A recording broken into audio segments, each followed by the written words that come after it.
ఇకపోతే తదుపరి రాశి ఒక్కసారి చూసుకున్నట్లయితే వృషభ రాశి. మరి ఈ వృషభ రాశి వారికి కూడా అంటే ఈ వారం 12వ తారీఖు నుంచి 18వ తారీఖు వరకు మరి వీరికి ఎలా ఉండబోతుంది? ఉద్యోగస్తులకు కానీ, రాజకీయ నాయకులకు కానీ ఎలక్షన్స్ వస్తున్నాయి కాబట్టి, సో అలాగే వ్యాపారస్తులకు కానీ కొత్తగా వ్యాపారం మొదలు పెట్టాలి అనుకుంటారు కొంతమంది. సో మరి వారికి ఎలా ఉండబోతుంది? విద్యార్థులకు, సో వీరందరికీ చూసుకున్నట్లయితే ఈ వారం మరి వీరందరికీ ఎలా ఉంటుందంటారు? వృషభ రాశి వారికి ఈ వారం చాలా అనుకూలముగా ఉన్నది. కుటుంబ సభ్యులతో ఉండేటువంటి విభేదాలు ఏమైనా ఉంటే అవి తొలగిపోవటం జరుగుతాయి. దూర ప్రాంతాల నుండి ఒక మంచి సమాచారం అనేటువంటిది మీకు అందుతుంది. ఆ సమాచారం వలన మరింత ఉత్సాహాన్ని మీరు పొందుతారుగాక. భూ సంబంధితమైనటువంటి క్రయ విక్రయాలలో లాభం అనేటువంటిది మీకు ఏర్పడుతుంది. ధార్మిక సేవా కార్యక్రమాలలో మీరు పాల్గొనడం అనేటువంటిది కూడా జరుగుతుంది. విద్యార్థులకు పరిస్థితులు మరింతగా అనుకూలించేదానికి ఎక్కువగా ఉన్నాయి. విద్యార్థులకు చాలా అనుకూలవంతముగా ఉన్నది. చేపట్టినటువంటి పనులన్నీ కూడా సరైనటువంటి సమయంలో పూర్తి చేసుకోవడం జరుగుతుంది. గృహ నిర్మాణ ఆలోచనలకు కావాల్సినటువంటి నిర్ణయాలేవో మీరు తీసుకుంటున్నారు. ఆర్థిక పరిస్థితి చాలా మెరుగుపడి పాత రుణాలు తీర్చుకోవటం అనేటువంటిది కూడా ఈ వారంలో చేస్తారు.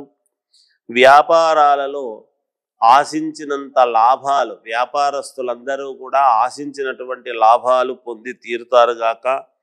వృత్తి ఉద్యోగాల్లో ఆశించినటువంటి మామూలుగా మీరు వృత్తి ఉద్యోగాల్లో మీరు ఏదైతే ఆశిస్తున్నారో అది మీకు తప్పకుండా మేలు జరిగే విధముగానే ఉన్నదిగాక. కొంతమందికి స్థానచలనం అనేటువంటిది జరగవచ్చునేమో ఈ వారం.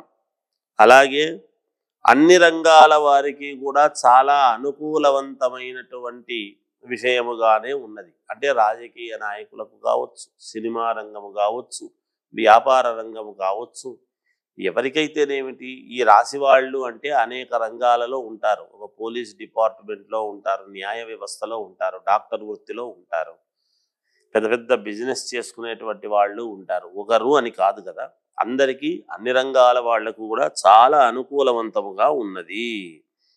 ఈ వారము చివరిలో చేపట్టినటువంటి పనులు కాస్త ఏదైనా చిన్న వాయిదా పడేటువంటి అవకాశము ఉండవచ్చునేమో. స్థిరాస్తికి సంబంధించినటువంటి విషయాలలో కాస్త వాయిదా పడేటువంటి అవకాశము ఉన్నది. ఇంకా మెరుగైనటువంటి ఫలితాలు సాధించుకోవాలి అని అనుకునేటువంటి వాళ్ళు లక్ష్మీ అమ్మవారి స్తోత్రము చేసుకోండి, మేలు జరుగుతుంది గాక.